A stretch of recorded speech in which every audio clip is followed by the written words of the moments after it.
In front of me is Samsung Galaxy M55, and today I would like to show you how you can delete a password from Google Passwords Manager. Begin by opening Settings and scrolling down to access Google. Then tap on All Services. Select Autofill, Autofill with Google and Google Password Manager. Now it's time to pick a password that you wish to remove, click on it and enter your screen lock. Lastly, hit the Delete button and confirm your choice in the pop-up.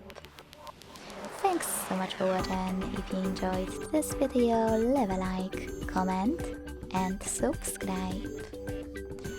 Bye!